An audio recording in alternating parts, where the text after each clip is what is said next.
A dead cat bounce. A turn of phrase generally applied to the brief recovery in the price value of a stock that would then face an inevitable further and continuing decline. In short, a brief and false sense of confidence. This happened with Season 1, where the premiere horrifically underwhelmed, and then the second episode somewhat bounced back through the dwarves of Khazad-dûm. The decline then set in thereafter, and the season reached newfound lows with each subsequent episode. With Season 2 and its second episode, we return to Khazad-dûm. As if like deja vu, there's something positive to point to. Immediately the visuals impress. Motion master style, I'm getting old, we journey through the great halls, and through a slow dip into the marketplace below. Dropped like a rock by his father, we learn that Prince Durin and Princess Disa find themselves on hard times. I've never said this to anybody before, okay, but you're going to have to get a job. They share a nice moment where Disa seeks to reassure Durin of her love for him, but she then feels the earth tremble. Yes, I know, ignore the lore and the Tolkienian timeline of events regarding the Balrog of Morgoth, but this episode is off to a good start. Long may it last. And I spoke too soon. With Alicia, our namesake Galadriel, she kneels before the grave of her brother. Celebrimbor then appears, only to become ensnared with vines. Clearly a hallucination or foreseeing of the future. Things don't appear to bode well for the greatest elven artisan in history. With the elves, we have new introductions, and I'm sorry, but they just look so plain, and that includes our primary protagonists. They look no different than the average Joe blogs, but for their pointy ears. As evident through Season 1, why should this look so cheap when compared with a trilogy made 20 plus years ago? While we're at it, sign this lady up. She proclaims to actually be an elf. Add these into the mix also, and for diversity's sake. King Gil-galad, or as I call him now Gilly for short, has commenced the planning for their assault on Adar and Mordor. He consults his commander of the northern armies. I find it remarkable what responsibility he still bestows upon Alicia. She's so far proven a considerable disappointment. Has it ever crossed Gilly's mind to have her relieved for a time? Certainly with the speculation around her own involvement with the enemy. It does not take the eye of an eagle to see your thoughts have flown far afield. What troubles them? Oh, great. So he is awake. Sometimes it's difficult to tell. Gilly seems forever sleepwalking, disinterested. There's a woodpecker on your head. Yeah, he comes and goes. Or maybe constipated as he continuously holds his stomach. He sees himself not as master of a barren waste, Alicia explains. but for all of Middle-earth. He seeks to rule it not only through conquest, but by bending the minds and wills of all its people to his own, and for that he needs not armies, but rings. Rest assured, Celebrimbor and the secrets of his craft are safe. Wakey, wakey, Gilly. To put your trust in Celebrimbor isn't likely to work in your favour. Have you met the guy? Does he even know the meaning of an alloy? I wouldn't trust this guy to run a bath. You believe the rings have kindled your ability to see that which has not yet come to pass. Things that are, and some things that have not yet come to pass. I'm getting mighty sick of how these trash writers persistently pilfer dialogue from Jackson's The Lord of the Rings trilogy, practically word for word, word for word. There is simply no semblance of self-control with these writers. It seems as if they hold of an anathema for originality. Alicia beseeches Gilly to send her to Eregion. You cannot face Sauron again. You have already been affected once. Good, Gilly, you're learning. He knows my mind, and I know his. Alicia seeks to persuade him. Which is why I must face him, why I alone can slay him. Sounds like a solid plan. With 1,000 years of pursuing him under her belt, then her shipping with him last season, followed by the obvious and inevitable betrayal, sure, give her another 1,000 years. Next time she might make it to first base. In Eregion, Halbrand is rejected from having an audience with Celebrimbor. He will leave soon enough. Messengers from Lindon should arrive with news any day.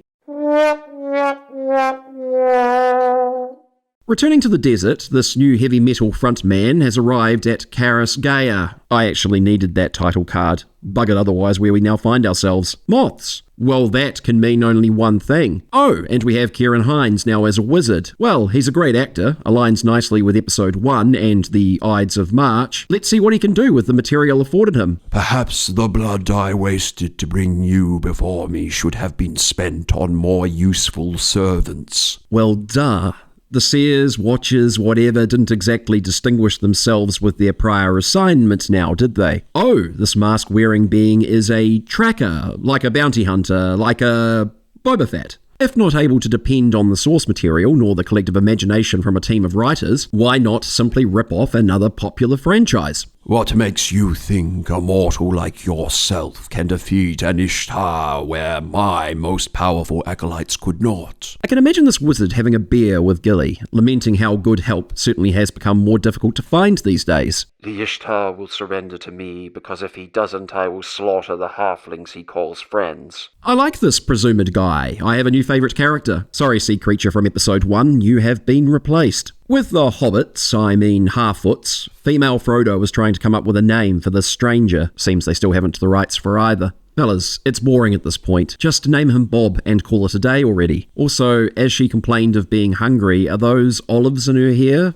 What are they? Have to be better than beetles. Oh, I remember this scene too. I'm struggling to figure where, but I'm sure it will come to me soon enough.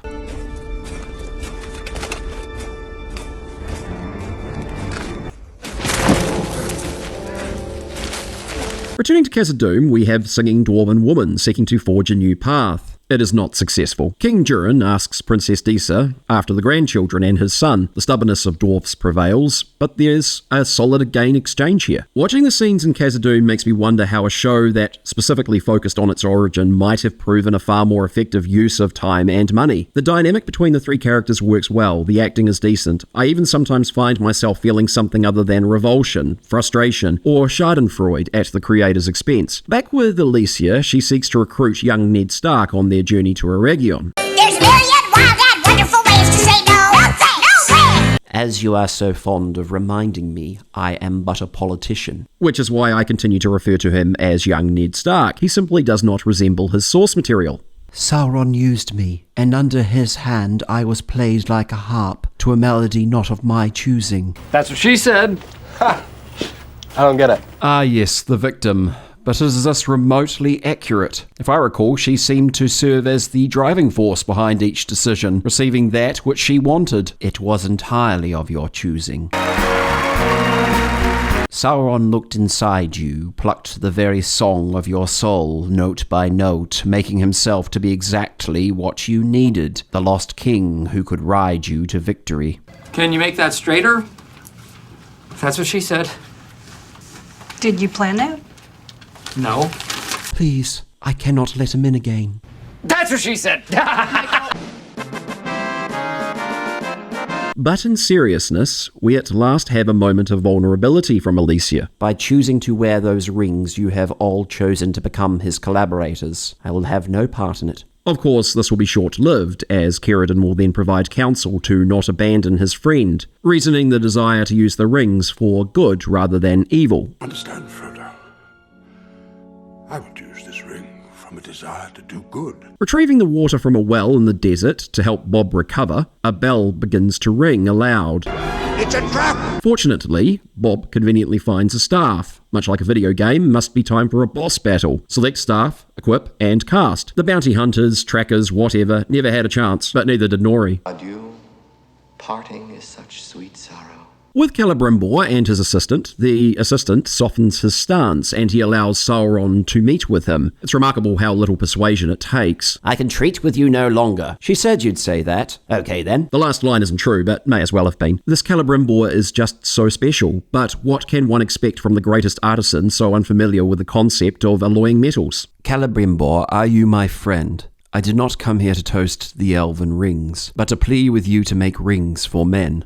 Elves are not men. Men are covetous. Hey! Fat face! You stick classy. Sorry, I just like the clip. There are forces in this world beyond evil, Celebrimbor. We now have Anatar, the Lord of Gifts. And he now has a new glorious blonde wig. What a transformation. Clark Kent would be proud. Of course, young Ned Stark bent the knee. I am very grateful you have decided to join my company. I'm afraid you misunderstand. His task is not to join your company, but to lead it. Damn! Touche, Gilly, touche. Some growth at last. not nearly so stupid. While I might regret this brief praise offered, credit where due, and this episode is an improvement on the first, but this happened last season also, and then the decline set in, before the whole thing crashed into an abyss of stupid. It is best that we continue to temper expectations, treat this for what it likely is, a dead cat bounce.